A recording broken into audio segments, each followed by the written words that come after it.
BJP संघ के निशाने पर है। संघ से जुड़े लोगों के एक के बाद एक बयान बीजेपी को आईना दिखा रहे हैं। पहले मोहन भागवत ने अहंकार को लेकर नसीहत दी थी, फिर संघ के मुखपत्र ऑर्गेनाइजर में बीजेपी के खराब प्रदर्शन के लिए बीजेपी नेताओं के अति आत्मविश्वास को वजह बताया गया और अब आरएसएस नेता इंद्रेश कुमार ने हाल के लोकसभा चुनावों में बीजेपी के खराब प्रदर्शन के लिए अहंकारों को जिम्मेदार ठहराया है।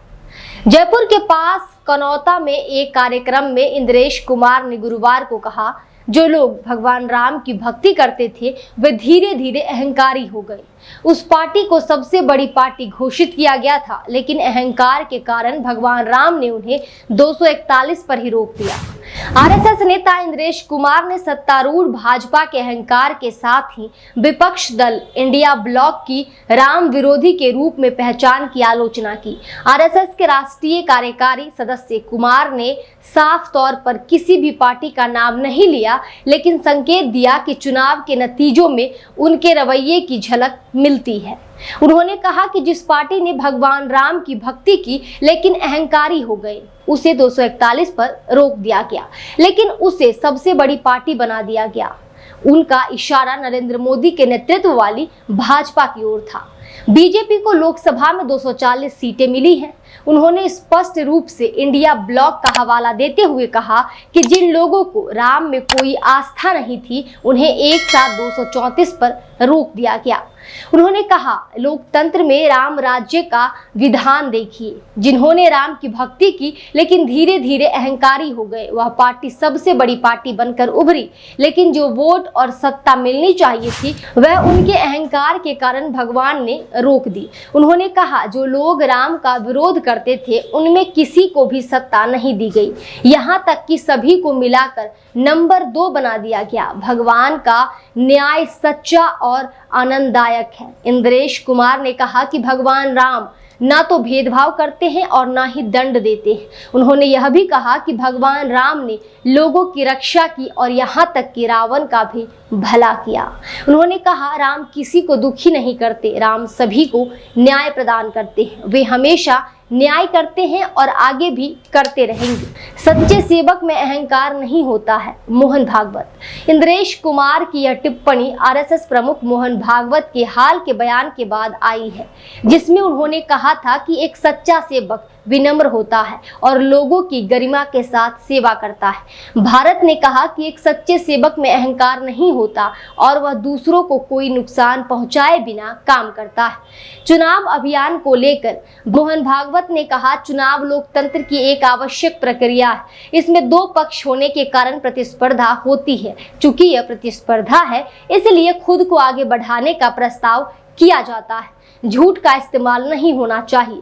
संसद में जाने और देश चलाने के लिए लोगों को चुना जा रहा है। वे सहमति बनाकर ऐसा करेंगे। यह प्रतिस्पर्धा कोई युद्ध नहीं है।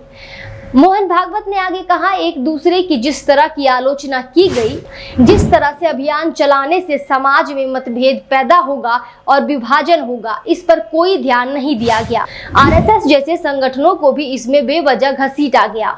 तकनीक की मदद से झूठ को पेश किया गया। झूठ को प्रचारित करने के लिए आधुनिक तकनीक का इस्तेमाल किया गया। ऐसे में देश कैसे चलेगा? इसे विपक्ष कहते हैं। इसे विरोधी नहीं माना जाना चाहिए। वे विपक्ष है, एक पक्ष को उजागर कर रहे हैं, उनकी राय भी सामने आनी चाहिए। चुनाव लड़ने की एक गरिमा होती है, उस गरिमा को बनाए नहीं रखा गया। संघ से जुड़ी एक पत्रिका ऑर्गेनाइजर ने एक लेख छापा है, जिसमें कहा गया है कि भाजपा नेताओं और कार्यकर्ताओं ने लोकसभा चुनाव में मदद के लिए आरएसएस से संपर्क नहीं किया और इस वजह से पार्टी का प्रदर्शन निराशाजनक रहा।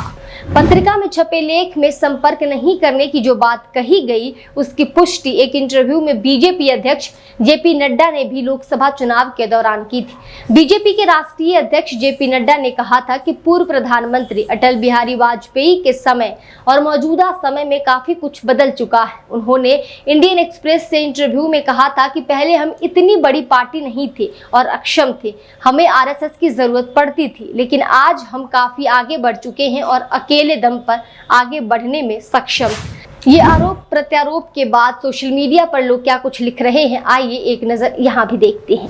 संजय शर्मा लिखते हैं कि अब तक तो विपक्ष ही यह बात कहता था, पर अब तो संघ के प्रचारक खुलेआम कहने लगे हैं कि जो अहंकारी थे उनको पूर्ण बहुमत की सरकार बनाने नहीं दी। प्रभु ने कहा भी जाता है कि अहंकार रावण का भी नहीं रहा। ये अहंकार जिंदगी से जितनी जल्दी दूर हो जाए उतना बढ़िया है।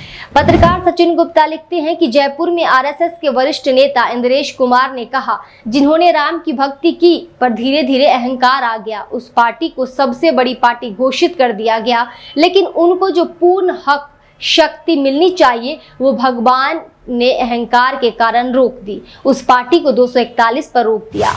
लल्लू सिंह अयोध्या से बीजेपी प्रत्याशी ने जनता पर जुल्म किए थे, जो राम जी ने कहा कि 5 साल आराम करो, अगली बार देख लेंगे। सुकेश रंजन लिखते हैं कि अब आरएसएस के इंद्रेश कुमार कह रहे हैं कि बीजेपी में अहंकार आ गया, इसीलिए भगवान राम ने उसे बड़ी पार्टी तो बना दी, लेकिन 241 पर रोक दिया। पत्रकार कृष्णकांत लिखते हैं कि नरेंद्र मोदी की हार पर आरएसएस वाले काफी खुश लग रहे। मोहन भागवत के बाद आरएसएस के वरिष्ठ नेता इंद्रेश कुमार का बयान सुनिए। जिनमें अहंकार आ गया था उन्हें वो शक्ति मिलनी चाहिए थी, भगवान ने अहंकार के कारण रोक दी। एक अन्य एक्स यूजर लिखते हैं कि मोहन भागवत जी के बाद आरएसएस के एक और नेता इंद्रेश कुमार ने मोदी जी को खरी खोटी सुनाई। राम सबके साथ न्याय करते हैं। 2024 के लोकसभा चुनाव को ही देख लीजिए, जिन्होंने राम की भक्ति की लेकिन उनमें धीरे धीरे अहंकार आ गया, वो भगवान ने अहंकार के कारण रोक दी। उस पार्टी को 241 पर रोक दिया गया। पत्रकार रणविजय सिंह लिखते हैं, भगवान राम ने न्याय किया, बीजेपी में अहंकार आ गया था, इसलिए 241 सीट पर उसे रोक दिया। इससे पहले मोहन भागवत ने कहा था, अहंकार छोड़ो, विनम्रता अपनाओ, जो वास्तविक सेवक होगा उसमें अहंकार नहीं आएगा कि मैंने किया। इस खबर पर आपकी क्या राय है? कमेंट सेक्शन में हमें जरूर बताएं।